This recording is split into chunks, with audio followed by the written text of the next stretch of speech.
I think we all know why we're here, right? Gas drilling is probably one of the biggest threats to ever face our river and our region, and it is barreling down upon us unless we take some strong action today to protect ourselves. And that's what today is. It's an important day of learning to gather information that we can turn into action so that we can protect ourselves from gas drilling here in the Delaware River watershed, and hopefully set precedent that can span across the country to help other communities protect themselves from the ravages of gas drilling. The Delaware Riverkeeper Network is really pleased to be able to bring to you today a very well-respected, very knowledgeable group of experts to speak about this issue. As you know, the focus of the day is going to be on the Delaware River Basin Commission draft regulations that they've now put out for comment for gas drilling in the Delaware River watershed. And our experts are going to educate us about what these regulations mean and don't mean for gas drilling in the Delaware River watershed if they're allowed to move forward as they stand. Our expectation is, the reason why we've made the investment in today that we've made to bring these experts together, to get this out on the webcast, is so that you will take this information and you will turn it into action for our river and for our communities. I think it's our job to make the Commission understand that they cannot get away with just a very narrow focus on water quality, and that we need to make sure it's out there in the record that these air emissions do have significant water quality impacts down the road. We were talking about 1 acre generating 8.5 to 16 tons of sediment per year when disturbed. So what happens to the people down gradient? Their water might not be contaminated for a few years. And then how long will it be contaminated? But the great irony of this is that there's a permitting requirement for it, because they want to make sure that when it's injected, you aren't going to inject it at such a high pressure that you're going to cause fractures.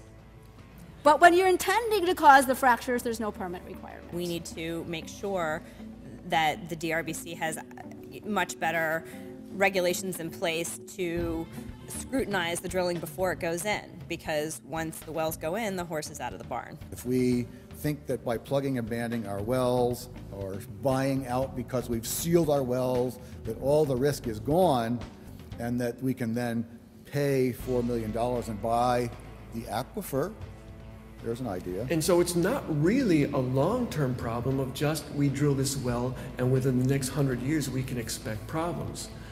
Wells started going in around here 170 years ago, and some of them are already leaking.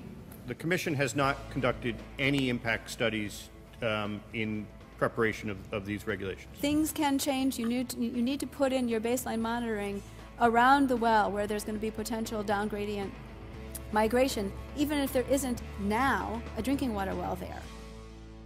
So I'm going to talk a little bit about how to comment effectively on the draft DRBC regulations. The first thing I want to say sort of at the outset is that there are no hard and fast rules. Following the rule of threes here, and I'm going to go through 3 fundamental rules. The first one and the most important one is make it substantive. And what that means is make your comments substantive in that they are related directly to something that's in the regulations themselves. And I'll give a couple of examples of what that means. Here's one. Open air impoundments and reserve pits should not be permitted for storage of drilling waste because there is a significant risk of contamination from leaks, spills, overflows, accessibility by wildlife, etc. So one of the things that the draft regs provide for are the use of open impoundments for wastewaters, reserve pits for solid waste. Your comment is, that's inappropriate, shouldn't be allowed, directly responsive, substantive to one of the comments.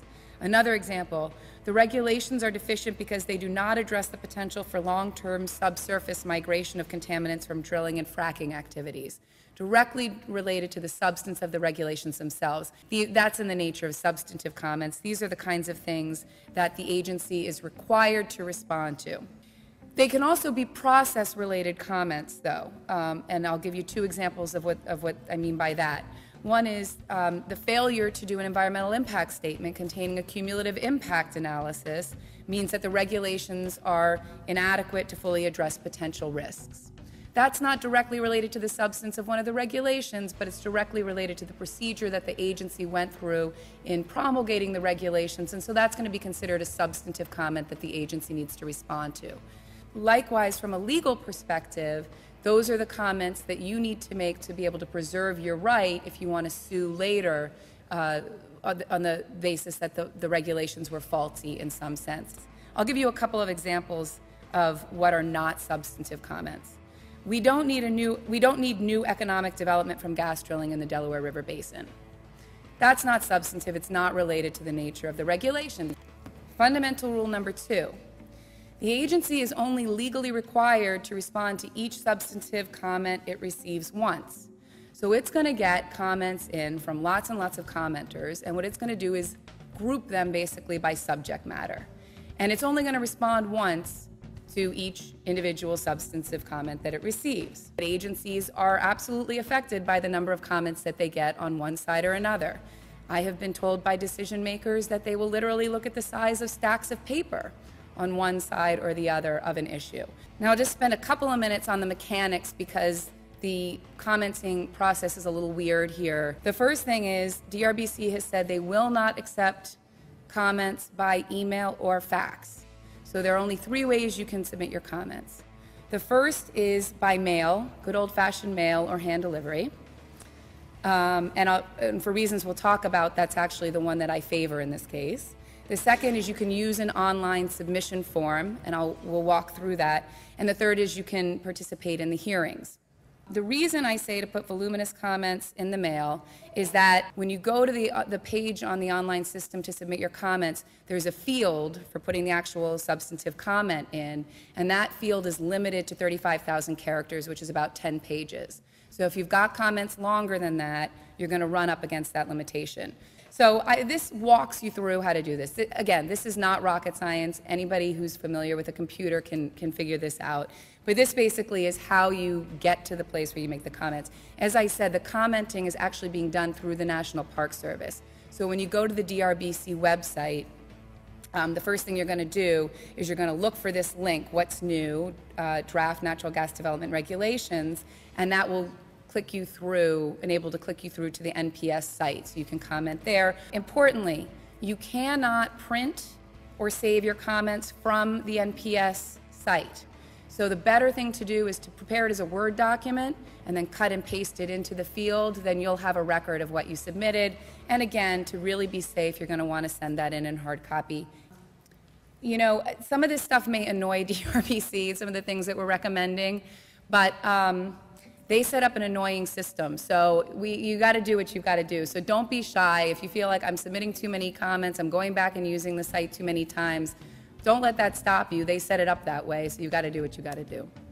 So the question was, is it appropriate to copy Governor Christie and Commissioner Watson on your comments? Yes, absolutely. And this goes back to my point.